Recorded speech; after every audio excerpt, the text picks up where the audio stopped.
Assalamualaikum warahmatullahi wabarakatuh. Waalaikumsalam. Alhamdulillah. Apa kabar teman-teman semuanya? Semoga dalam keadaan sehat walafiat. Selamat datang di Ruang Tengah, persembahan dari cariustad.id. Acara ini merupakan rangkaian dari perayaan 20 tahun Pusat Studi Al-Quran. Hari ini kita sudah kedatangan tamu, Mbak Vika Adelia dari Against Dehumanization. Oke. Ini adalah social movement ya, kolektif yang berfokus mendalami fenomena dehumanisasi dan bagaimana cara menyadarkan dan mempraktikkan humanisasi melalui berbagai pendekatan kreatif. Fokus isunya adalah saat ini Palestina. Kita mau ngobrolin tentang Palestina. Topiknya adalah hak untuk hidup, mimpi yang hilang di Palestina. Dan di tanggal 13 Januari ini diperingati sebagai Hari HAM Nelayan dan Masyarakat Sipil. Kalau kita bicara tentang pelanggaran di Palestina nih, Mbak, pelanggaran apa aja sih yang sudah dilakukan oleh Israel? Ada banyak. Ada banyak gitu. Jadi kalau misalkan kita sebutkan di sini, habis episodenya kayaknya. Habis. Itu cuma isinya list aja. Betul. Tapi memang yang paling betul-betul sampai ke akarnya itu adalah penjajahan sebetulnya ya. Gitu. Karena ini kita langsung bicara dari akar masalahnya dulu ya gitu. Anggaplah pembuatan negara state ya, kita bahasa Inggrisnya State of Israel ini gitu.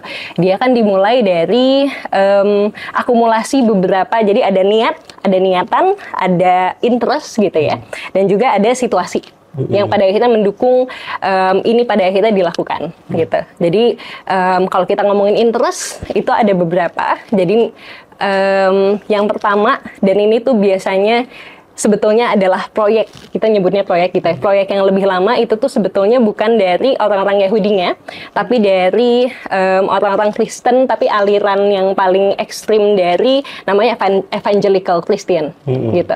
Jadi orang-orang Evangelical Christian ini percaya bahwa untuk Mesias, untuk Yesus itu pada akhirnya kembali gitu.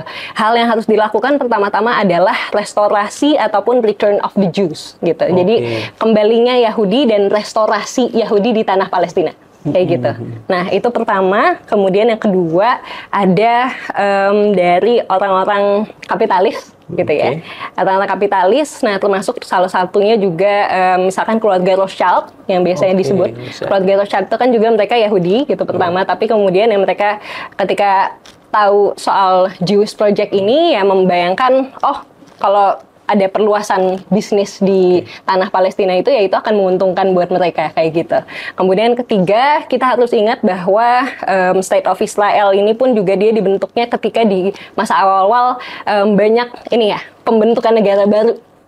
Dan itu tahun 48 kan ya. Nah, tahun 48 Indonesia ininya 45. Nah, itu tuh memang masih di masa-masa semangat-semangatnya Inggris terutama untuk melebarkan British Empire. Gitu. Jadi memang masih semangat penjajahannya itu masih ada gitu, dan itu ada interest dari British Empire-nya untuk pengen punya anggaplah wilayah di Palestina ataupun di Mediterania Timur ya, itu kan Mediterania Timur, mereka pengen punya wilayah di sana sebagai bagian dari British Empire-nya kayak gitu. Kemudian nah ini sebetulnya listnya saya dengarkan dari Ilan Pappe ya. Beliau adalah sejarawan salah satunya paling terkemuka tentang isu Israel Palestina. Beliau juga adalah seorang Yahudi yang tinggal dan besar di Israel ya, kayak gitu. Jadi beliau sangat betul-betul pro-Palestin dan salah satu orang yang sangat-sangat berusaha untuk meluruskan sejarah yang memang pada akhirnya banyak dimodifikasi oleh Israel untuk kepentingan mereka, kayak gitu. Nah, yang terakhir dia bilang adalah Anglo-Jews, aristokrat. Jadi aristokrat Inggris, Yahudi di Inggris gitu ya, yang mereka tuh karena ini situasi di Eropa pada saat itu kan antisemitisme, jadi anti-Jews gitu ya, anti-Yahudi itu real, maksudnya dia tidak hanya digunakan sebagai senjata untuk pada akhirnya melindungi para Yahudi ini gitu untuk melakukan berbagai dehumanisasi maupun penjajahan di tanah Palestina, tapi antisemitisme itu memang ada kayak gitu. Nah, antisemitisme itu kan sedang naik di Eropa. Karena dia sedang naik di Eropa, nah orang-orang aristokrat ini tuh punya kekhawatiran kalau misalkan orang-orang Yahudi di Eropa Timur maupun Tengah, jadi Rusia, Polandia segala macam, yang sebetulnya secara ekonomi lebih rendah dari mereka dan buat mereka punya pemikiran yang cukup radikal gitu ya. Ini mereka punya identitas selain Yahudi aristokrat, gitu. Ini orang-orang elit gitu ya, yang tidak ingin orang-orang Yahudi yang lebih ekonomi rendah ini dan dengan pemikiran yang lebih radikal katanya gitu ya, untuk datang ke Inggris. Jadi mereka bekerja sama. Ini yang paling populer tuh Balfour Declaration ya, deklarasi Balfour. Itu mereka bekerja sama dengan Balfour ini gitu, untuk pada akhirnya memindahkan, anggaplah mendivert bahasa Indonesianya tuh.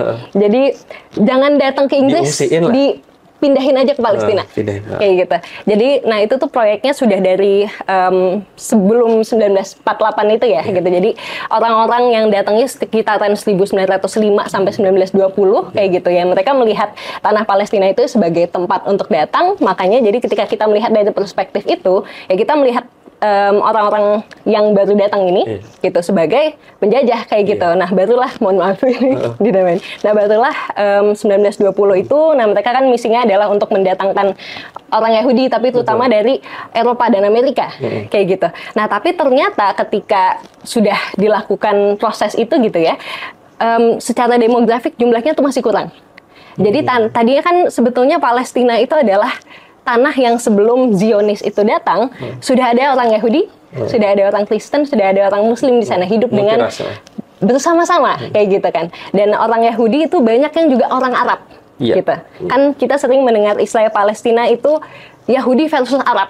Mereka biasanya bicaranya seperti itu kan, kayak gitu. Tapi banyak Yahudi yang juga Arab sebelum itu gitu. Tinggalnya di Irak, tinggalnya di mana-mana kayak gitu. Dan pada akhirnya karena kekurangan orang Yahudi di tanah Palestina itu gitu ya, dengan misi Zionis kan sebetulnya adalah sebanyak-banyaknya Yahudi dan sedikit-sedikitnya orang Palestina di tanah itu kayak gitu. Nah, tapi karena secara demografik Yahudinya kurang, jadi ya ada berbagai cara pada akhirnya untuk Yahudi di Arab, di tanah Arab yang tinggal di Irak, Yaman segala macam, untuk pada akhirnya bisa didorong untuk pindah ke Israel. Jadi satu negara semuanya Yahudi. Pengennya seperti itu. Ini kalau kita bicara tentang solidaritas kita sebagai nggak perlu umat Islam ya. Ini kan sudah konflik kemanusiaan yang terjadi ini, pembunuhan, genocide lah. Gitu. Artinya langkah apa yang harus kita lakukan supaya bisa bantu Palestina? Oke. Sebetulnya kan untuk bantu Palestina itu, Israel itu kan dia didukung oleh imperialis besar ya, gitu. Amerika. Jadi pas di sejarah awalnya Amerika itu tuh masih dalam politik negeri sendiri gitu. Yang menariknya tahun 1948 itu sedang ada election di Amerika. Jadi itu sangat menentukan langkah politis yang pada akhirnya bisa dilakukan oleh lobby-lobby dari pihak Zionis gitu ya. Untuk pada akhirnya berbagai politisi di Amerika itu punya kecenderungan pro-Israel langsung kayak gitu. Jadi sebetulnya ketika kita bicara soal bagaimana kita bisa membantu Palestina, ya kita bicara dari segi individual, kolektif maupun anggaplah umat Muslim itu sendiri yang ada di dunia kayak gitu kan. Satu fenomena, satu kejadian yang satu fakta yang pada akhirnya harus kita akui adalah ya Israel didukung oleh berbagai imperialis itu gitu. Makanya kenapa ada aksi boikot. Betul. Dan itu berdampak.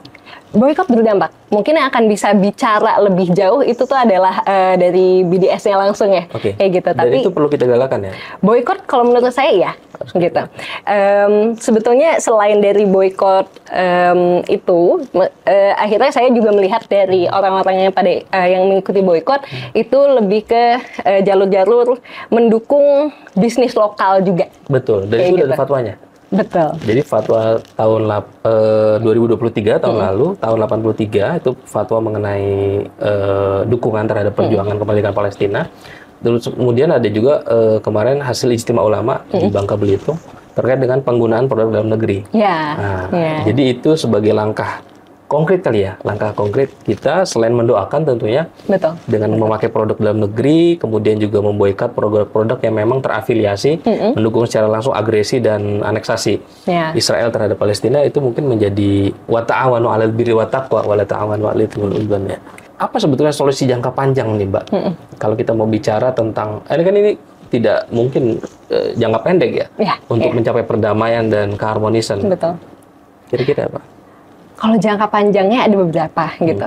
Mungkin kalau saya bicara dari umat muslimnya sendiri, yang saya boleh bilang adalah, ini paling nggak yang saya rasakan gitu ya.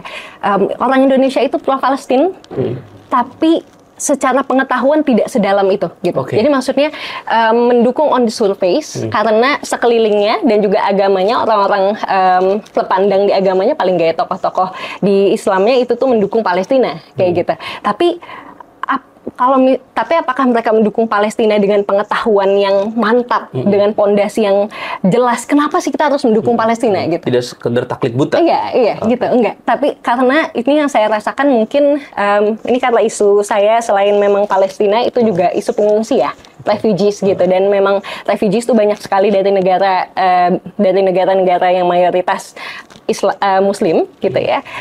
Jadi yang saya lihat misalkan di awal tahun ini kan ada hoax tentang Rohingya kayak gitu.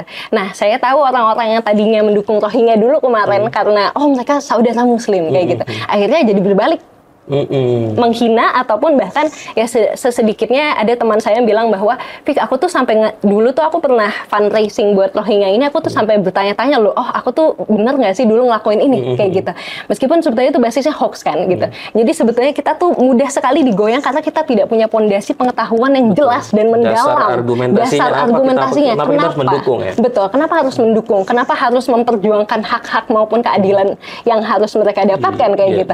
Jadi itu pertama gitu, harus ada basis pengetahuan yang lebih mendalam terkait isu-isu ini kayak gitu ya. Tidak hanya sekadar, meskipun ini adalah hal yang baik ya, saudara Muslim kami kayak gitu, tapi harus punya pengetahuan yang mendalam itu gitu. Kemudian sebetulnya satu hal yang baiknya juga adalah kita harus belajar menerima keberagaman, punya dialog dengan orang-orang non-Muslim kayak gitu justru. Toleransi isunya. Betul. Karena akhirnya jadi banyak juga yang menggunakan isu ini bukan karena tadi ya, bukan karena apa-apa, tapi karena pengen ngejelek-jelekin Yahudi aja kayak gitu. Padahal itu sebetulnya bukan solusi juga kan, kayak gitu. Dengan fakta bahwa Palestina itu sendiri juga adalah tempat yang sangat beragam secara agama gitu ya, Kristen, Yahudi dan Islam gitu. Memberantemkan ini, dan kita tidak mencoba untuk memahami secara lebih mendalam nuans dan dialog keagamaan, itu tuh pun juga adalah langkah yang salah kayak gitu. Karena banyak miskonsepsi juga terkait dengan konflik ini, kemudian juga mitos-mitos yang memang disebarkan hoax ya oleh pihak Israel untuk melakukan propaganda, sehingga apa yang dilakukan itu menjadi legal dan halal gitu kan. Padahal apa yang kita harapkan itu kan sebetulnya memang masyarakat kita semakin terbuka dengan terbukanya informasi, apalagi kita kekuatan medsos, kekuatan orang-orang yang punya daya influence yang tinggi, mereka seharusnya memang menyuarakan isu Palestina ini tidak hanya musiman kali ya. Mungkin sekarang agak ketutup ya kelihatan isunya. Padahal kan penjajahan itu masih terus terjadi. Dan ini kan sesuai dengan konstitusi kita ya. Bagaimana kita bisa ikut menertibkan dunia, dan sekaligus penjajahan di atas dunia harus dihapuskan. Itu saya ingat betul sejak SD itu. Tapi isu humanisasi ini kan artinya kan memanggil rasa kemanusiaan kita. Artinya tingkat kemanusiaan kita itu diukur ketika kita mau peduli terhadap manusia lain gitu. Maka di dalam Al-Quran itu kan siapa yang membunuh gitu ya, faman qatala nafsan bighairi nafsin ya, fakana maqtalan nasa jami'a ya. Siapa yang membunuh satu orang itu seakan-akan membunuh manusia seluruhnya. Tetapi siapa yang menghidupkannya seakan-akan menghidupkan manusia seluruhnya. Ini kan Islam begitu mengagungkan manusia ya, wal qad karramna bani Adam. Dari teks-teks keagamaan sangat jelas ya, bagaimana Islam itu memandang manusia itu terhormat, mulia. Maka ada maqasidus syariah, bagaimana kita bisa memelihara keagamaannya, jiwanya, raganya. Tidak boleh ada bullying, jangankan aksi pembunuhan dan lain sebagainya. Kita bullying secara, kemarin sempat ada kasus niat aja pun niat jelek terhadap orang lain tidak boleh, apalagi al muslim akhul muslim ya.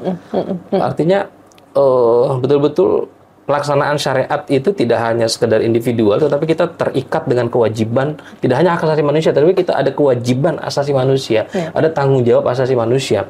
Dan ini memang harus kita gaungkan, kita galakkan, terutama di kalangan anak-anak muda nih, Mbak.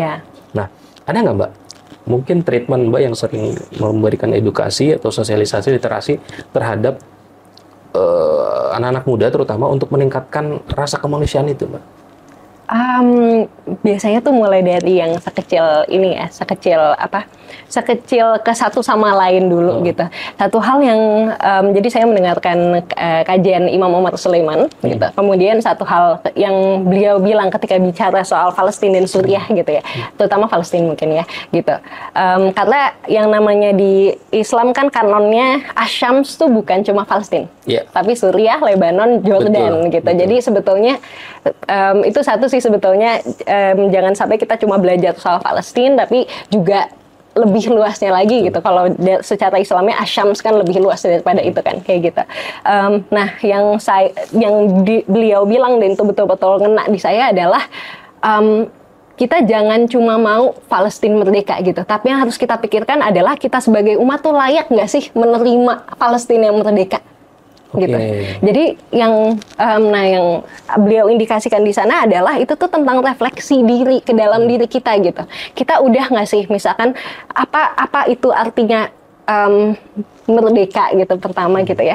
Tapi yang paling utama adalah kita sebagai manusia itu tuh sudah nggak sih menjadi manusia yang layak untuk menerima tempat itu tuh merdeka. Dalam hal apakah kita sudah jadi muslim yang baik in a way, secara niatan tadi ya, secara ucapan, secara tindakan, apakah kita yakin kita belum pernah ataupun tidak pernah menzolimi orang?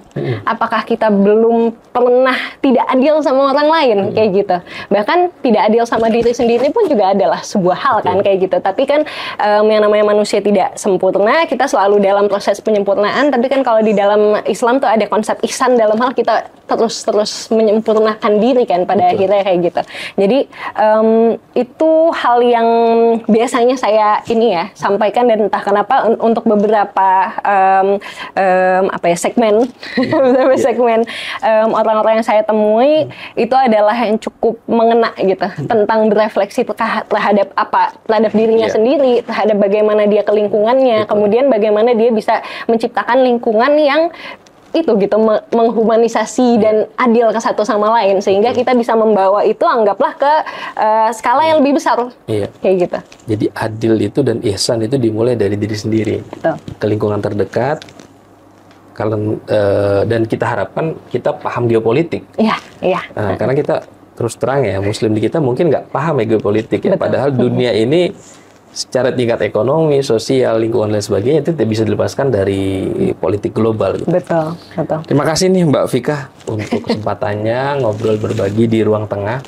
Mudah-mudahan isu Palestina itu tetap kita galakkan dan ini menjadi langkah nyata buat kita memberikan kontribusi terhadap saudara kita. Amin. Karena di antaranya tadi tentang boikot ya. Jangan sampai kita al-i'anah halal maksiyah ya, kita membantu menolong kemaksiatan dengan cara kita membeli produk-produk yang memang terafiliasi langsung, berhubungan langsung atau terafiliasi. Terima kasih teman-teman sudah tetap setia di ruang tengah. Cariustadz.id merupakan sebuah platform yang menghadirkan ustadz dan ustadzah yang ramah dan kompeten untuk berbagai kegiatan keagamaan. Dimulai dari belajar Islam untuk anak sampai dewasa, bimbingan mu'alaf, khotbah Jumat, sampai kajian di kantor. Sejalan dengan semangat wasatiyah yang berada di tengah, Cariustadz senantiasa mengajak untuk selalu kritis belajar atas berbagai topik dari berbagai sumber. Maka di ruang tengah ini setiap topik tidak hanya dibahas dalam perspektif agama, tapi juga oleh para ahli dari bidangnya masing-masing. Teman-teman jangan sampai ketinggalan di episode ruang tengah lainnya. Insya Allah kita akan jumpa lagi lain kesempatan. Saya Saifullah pamit undur diri. Assalamualaikum warahmatullahi wabarakatuh. Waalaikumsalam warahmatullahi wabarakatuh.